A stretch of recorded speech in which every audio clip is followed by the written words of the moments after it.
Imaginemos o seguinte cenário, tipo, bem prático mesmo.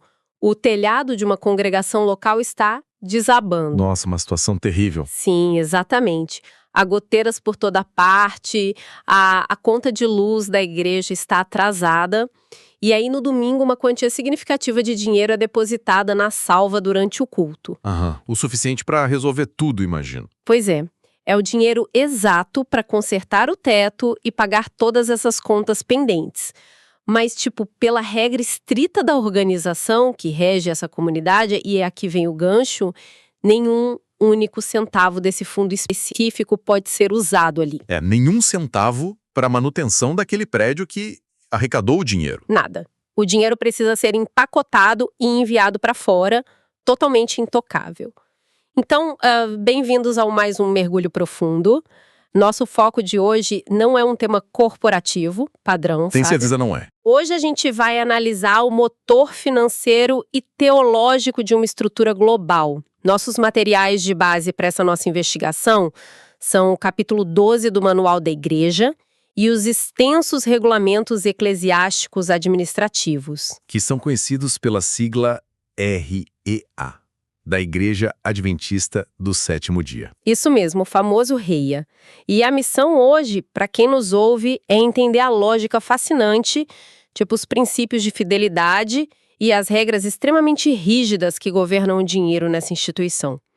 Certo, vamos desvendar isso. Olha, o que é fascinante aqui, logo de cara, é que para entender como isso funciona, a gente precisa primeiro entender o porquê, né? Faz sentido. Qual é a lógica deles? A premissa que torna essa dinâmica tão peculiar é que a organização se recusa a ver o dinheiro através de lentes puramente utilitárias.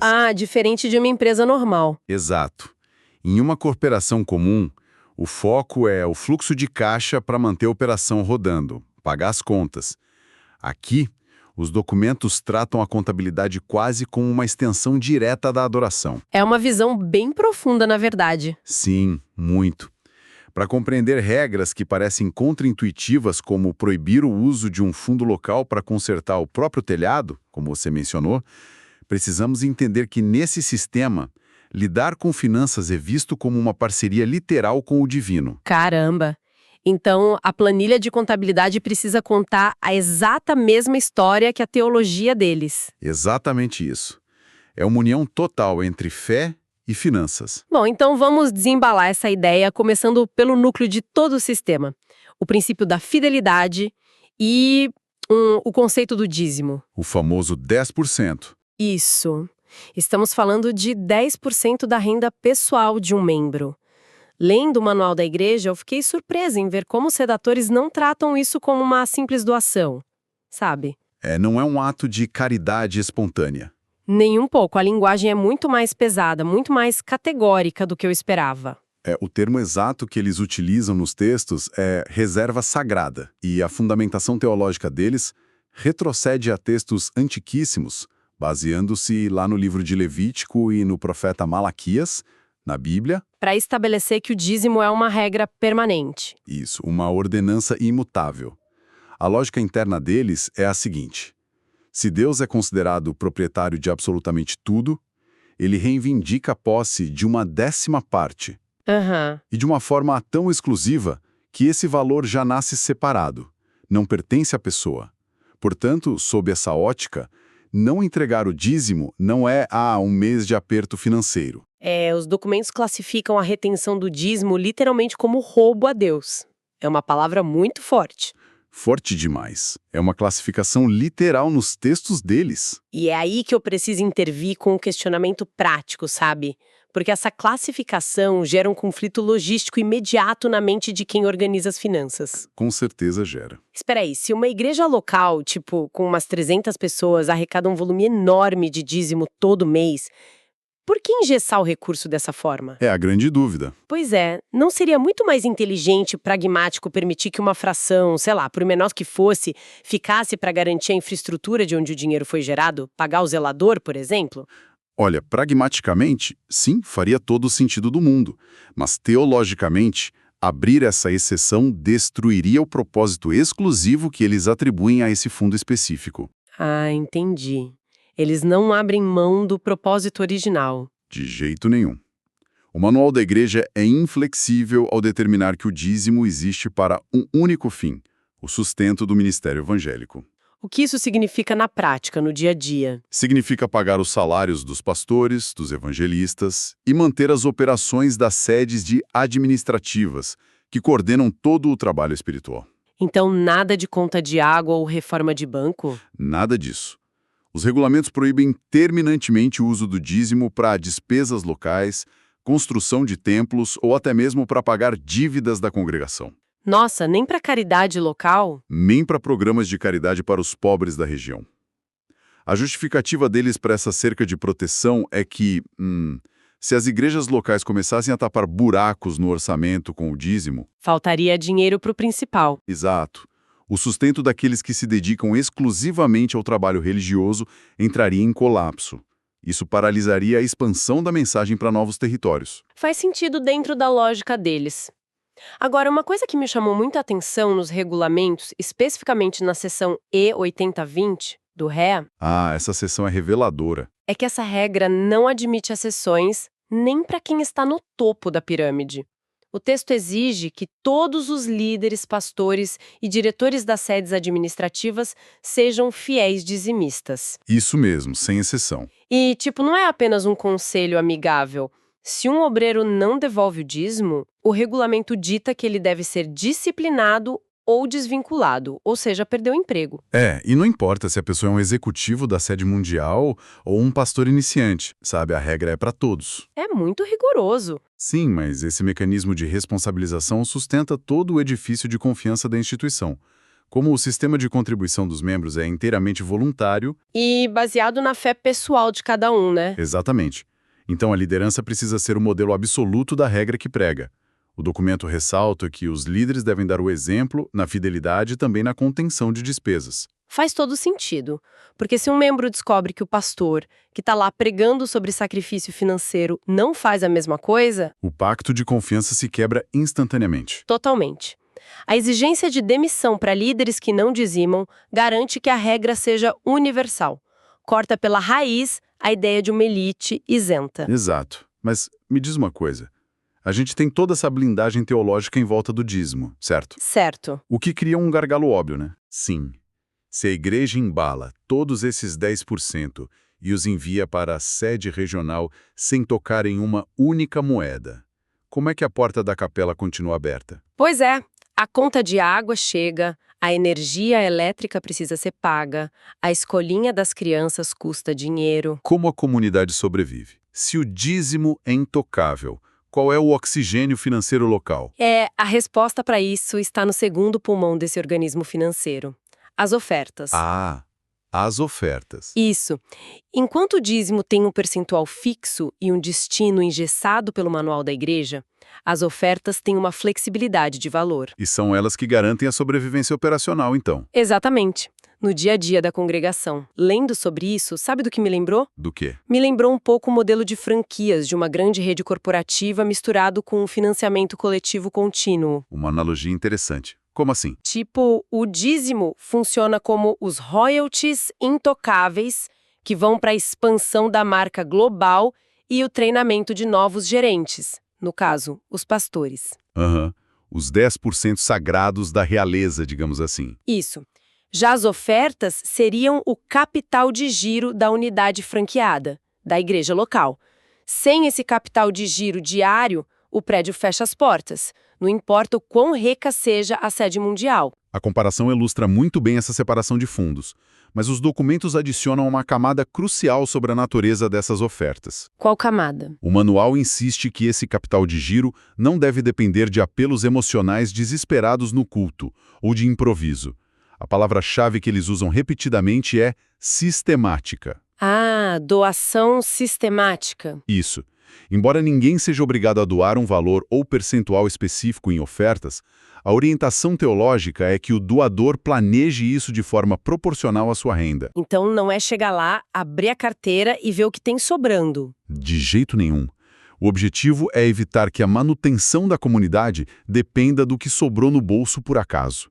deve ser algo planejado antes de sair de casa. O que nos leva à mecânica de como esse dinheiro das ofertas é dividido na prática através do que eles chamam de plano de ofertas combinadas. Esse plano é uma engrenagem matemática fascinante. Sim. E quando a gente analisa isso, fica claro que é um esforço enorme para não deixar o instinto paroquial dominar as coisas. Instinto paroquial? Você diz o desejo de ver o dinheiro aplicado só ali? Exato. Naturalmente, as pessoas querem que seu dinheiro fique onde elas possam ver o resultado, tipo, comprar um ar-condicionado novo ou um banco mais confortável para a própria igreja. Com certeza. É a tendência natural humana. Mas o plano divide os recursos assim que eles caem na salva. Aprofundando nisso, como funciona essa divisão exatamente? O plano combinado é desenhado precisamente para combater esse isolamento. Quando um dinheiro entra como oferta sem o destino especificado, ele passa por uma divisão matemática bem rigorosa. Tem percentuais fixos, né? Sim, 60% desse montante permanece na tesouraria da igreja local. Então essa é a maior fatia. Exato. Essa é a fatia que paga os boletos da semana, a manutenção do prédio, a zeladoria, a escola da igreja. Mas os outros 40% são compulsoriamente exportados. Para onde vai essa parte? Eu li que 20% vão para a missão mundial, administrados pela Associação Geral. Isso mesmo. E os outros 20% vão para o desenvolvimento regional, sustentando iniciativas das associações, uniões e divisões locais. É muito interessante. E qual é a relevância de estruturar tudo assim para o doador? A genialidade administrativa disso é que educa o doador instantaneamente. Ao implementar esse plano combinado, a organização garante que qualquer membro, ao doar para a capela do bairro, ele já está financiando projetos maiores. Sim, no exato momento, ele está financiando a construção de uma escola no Sudeste Asiático ou sustentando um médico missionário na África. O sistema amarra a sobrevivência local à missão global em um único gesto. Força a comunidade a olhar além dos próprios muros, né? Exatamente. Toda vez que faz uma doação, o membro está agindo local e globalmente. E aqui, a gente chega no grande ponto de interrogação logístico disso tudo. Qual seria? Olha, nós estamos falando de doações fragmentadas, dízimos separados de ofertas, subdivisões de 60%, 20%, 20%. Alguém tem que contar isso tudo? Transferir o dinheiro para as contas corretas. O manual da igreja coloca todo esse peso nos ombros de uma figura central, o tesoureiro local. O guardião dos fundos. E as regras de governança para essa pessoa são quase assustadoras, de tão estritas. Tipo, os fundos da igreja nunca podem ser misturados com contas pessoais, sob nenhuma hipótese. O tesoureiro atua como o principal guardião desse sistema de credibilidade mesmo. A separação física e bancária dos fundos é a primeira barreira contra desvios. Tem que ter uma conta só no nome da igreja, certo? Isso, mas as exigências vão além. A obrigatoriedade de emitir recibos imediatamente para cada valor recebido cria uma trilha de auditoria primária. Tudo documentado. Sim, o doador tem o comprovante, a tesouraria tem a cópia, e tudo precisa bater perfeitamente com os depósitos bancários feitos no nome da instituição. Mas tem um elemento nos regulamentos que eu acho que adiciona uma pressão psicológica enorme a essa função. Aqui é onde fica realmente interessante. Você se refere ao sigilo. Isso, a regra do sigilo absoluto. Os textos determinam que tanto o tesoureiro quanto o pastor estão terminantemente proibidos de revelar quem doa o quê ou quais são os valores. Um segredo estrito. Sim, se alguém doa fortunas ou só centavos, isso é considerado inviolável. Uma questão só entre a pessoa e Deus. Por que blindar a informação dessa forma, na sua visão? Olha, a confidencialidade nesse contexto age como uma salvaguarda sociológica muito profunda para a comunidade. Como assim? Ao ocultar os valores doados de quase todos, a instituição neutraliza o poder financeiro como moeda de troca política dentro da igreja. Genial! Então o ricaço não pode mandar na igreja. Exatamente. Se o maior doador discorda de uma decisão e ameaça retirar o apoio financeiro, a ameaça perde força se a congregação sequer sabe que ele é o maior doador. Faz muito sentido. Impede que comprem influência. Isso. E, simultaneamente, protege a dignidade dos membros de baixa renda. Ninguém fica constrangido. Ninguém. Garante que o valor da contribuição não vire motivo de constrangimento público ou de tratamento desigual. Só que, tipo, essa cortina de ferro sobre os dados levanta uma bandeira vermelha evidente para mim. Uma provocação aqui. Manda. Se existe sigilo individual e o tesoureiro é a única pessoa na igreja local que vê os números detalhados, quem vigia o vigia? É a clássica pergunta. Sim, porque estamos falando de uma estrutura presente em mais de 200 países, com milhões de doações locais. Como impedir que um tesoureiro mal-intencionado maquie os números? Como o sistema não colapsa em corrupção, né? Exato. Onde está a transparência para a comunidade? A tensão entre o sigilo individual e a transparência coletiva é resolvida através das reuniões administrativas e de um sistema massivo de auditoria exigido por regulamento. Ah, então tem prestação de contas. Sim. No nível local, o tesoureiro não toma decisões de gasto sozinho. A comissão diretiva elabora um orçamento anual detalhando tudo. Entendi. E a congregação aprova isso? Isso mesmo. Esse orçamento precisa ser votado em uma reunião administrativa formal com a presença dos membros. Os relatórios mostram os totais arrecadados e onde cada centavo foi gasto. Mas nunca mostram quem doou? Nunca. O sigilo do doador é mantido, mas o gasto total é público para os membros. E sobre a resposta institucional contra desvios em larga escala? Aquela coisa de evitar fraudes maiores. Aí entram as auditorias rigorosas que são mandatórias e detalhadas no regulamento S29. Como elas funcionam na prática? A arquitetura de verificação funciona em cascata inversa. Os livros contábeis do tesoureiro local, com os recibos e extratos, são auditados periodicamente pelos contadores da associação regional. Então quem está de fora vem checar a igreja local. Exato. Se houver discrepância entre recibo e depósito, a região intervém. E depois, os balanços da associação são auditados pela União, que é a instância superior. Vai subindo a escada. As uniões são auditadas pela divisão e a sede mundial tem um serviço de auditoria global independente para fiscalizar o topo.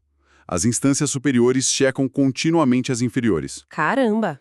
E esse nível de controle explica outra regra fascinante do manual que eu vi, a proibição absoluta de métodos criativos, entre aspas, para levantar fundos. Ah, os métodos questionáveis. Pois é. A igreja proíbe bingos, rifas, quermesses ou festas com fins lucrativos. A justificativa no manual é até bem cortante, sabe? Sim, eles dizem que se o plano do dízimo e das ofertas fosse levado a sério, os cofres estariam cheios. É isso que eles dizem. Não haveria necessidade de recorrer a métodos mundanos ou de entretenimento para financiar o sagrado. uma posição bem firme. Muito. Sem contar a blindagem contra o endividamento. Uma igreja local não pode pegar um empréstimo no banco para construir um anexo gigante sem passar por um funil de aprovações superiores. Eles removem a autonomia financeira irresponsável da equação. E toda essa rigidez tem um propósito prático claro, sabe? Qual? Garantir que o ecossistema global, que eles chamam de sistema de partilha, funcione sem rupturas. Porque uma vez que o tesoureiro local finaliza as contas, Para onde vai a parte do dízimo que saiu da igreja? ele começa a sua jornada. A igreja local empacota 100% desse fundo e envia para o nível regional, conhecido como associação. É o primeiro grande ponto de encontro do dinheiro. Isso. E é na associação que acontece algo muito poderoso do ponto de vista sociológico, a equalização salarial dos pastores. Nossa, isso é muito diferente do que a gente vê por aí, porque em sistemas congregacionais comuns, uma mega igreja em um bairro rico contrata um pastor a peso de ouro, né? Sim, salários altíssimos. Enquanto uma igrejinha de periferia mal consegue pagar o transporte do seu pastor, mas aqui não é assim. Aqui o dinheiro vai para um fundo central regional. A associação pega todo esse reservatório de dízimos de várias igrejas. Das ricas e das pobres. Exato. E paga todos os pastores do seu território seguindo uma tabela base unificada. Então, tipo, o pastor da igreja milionária e o da comunidade carente recebem essencialmente o mesmo sustento básico da sede. Essencialmente o mesmo. Isso quebra completamente a relação de patrão-empregado entre a congregação rica e o seu líder espiritual. Desvincula o ministério da economia local. O sustento não depende da arrecadação daquela igrejinha ali. Mas o fluxo não para na associação. Para garantir a expansão global, a associação envia uma porcentagem fixa para a União. Que é a sede nacional. Sim. E quando a União envia a parte dela para a divisão continental, entra uma calibragem econômica muito sofisticada. o fator de paridade de poder aquisitivo, ou FPP. Tá, e como funciona esse fator em termos simples? Porque é difícil imaginar repassar fundos de países tão diferentes financeiramente com a mesma regra. Em essência, o sistema reconhece que uma porcentagem fixa pode ser devastadora dependendo da economia. O poder de compra de $100 na Suíça. É muito diferente de $100 no Haiti, por exemplo. Exatamente, ou em Madagascar. O fator atua como um calibrador de justiça social corporativa. Ele ajusta a exigência percentual enviada para o topo, baseando-se no custo de vida de cada território. Ah, entendi. Impede que regiões mais pobres sejam drenadas financeiramente para cumprir cotas fixas e reais. Isso permite que a participação no financiamento global seja proporcional e justa. Então, o que a gente está vendo, pensando no fluxo contínuo, é como observar bacias hidrográficas. Boa analogia. Os recursos começam em milhares de pequenos riachos, que são as capelas menores. Aí eles fluem e formam rios regionais nas associações. Os rios vão crescendo. E desaguam em correntes nacionais nas uniões, até formar um oceano global de recursos na associação geral. E a engenharia do sistema brilha no que acontece depois. Quando os recursos formam esse oceano, a sede mundial redistribui essa água para os desertos. Áreas de missão onde a mensagem ainda não tem força para gerar seu próprio ecossistema. Exato. O objetivo final dessa irrigação é o autossustento e a partilha. Injetar recursos numa área não é para criar dependência. É para dar um empurrão inicial, né? Sim, para que a missão cresça e um dia passe de receptora para doadora. Isso impede a independência isolada. Igrejas ricas não ficam só acumulando riqueza. Seu dízimo sustenta pastores em regiões pobres. Criando uma rede global de equidade. Bom, recapitulando o que a gente descobriu hoje de forma dinâmica. Vamos lá. A fidelidade não é vista apenas como um dever espiritual ou moral privado. É a base de um sistema financeiro altamente regulado, auditável e à prova de impulsos. Exatamente. Uma visão grandiosa no papel desmorona se a contabilidade não refletir isso de forma ética. O que unifica tudo isso é um dízimo intocável e ofertas combinadas. Mostra como grandes instituições precisam alinhar rigidamente sua visão teológica com suas planilhas de contabilidade. Não adianta ter missão global sem a logística para apoiar. Isso nos traz a uma reflexão provocativa final que tiramos dos documentos. O regulamento V0430. Esse regulamento é de uma força incrível. Ele dita que o membro nunca está liberado da obrigação de devolver o dízimo à tesouraria, mesmo que, ele perca completamente a confiança na liderança humana da organização. Ou discorde de decisões administrativas. Exato. O regulamento proíbe o uso do dízimo como forma de protesto ou boicote financeiro para forçar mudanças internas. O pacto é com o divino, independentemente de crises na liderança. Isso é fascinante, né? Em um mundo moderno onde usamos o cancelamento e o dinheiro como armas políticas ou de boicote. Totalmente. O que significa para uma organização exigir que o financiamento continue fluindo simplesmente por ser um dever sagrado, mesmo no meio de crises de confiança institucionais? É uma dinâmica impensável no mundo corporativo secular. Fica aí um pensamento profundo. Fica mesmo a reflexão para quem está escutando a gente. É um sistema onde finanças e fé se misturam de um jeito que desafia a nossa lógica comum. Até a nossa próxima exploração.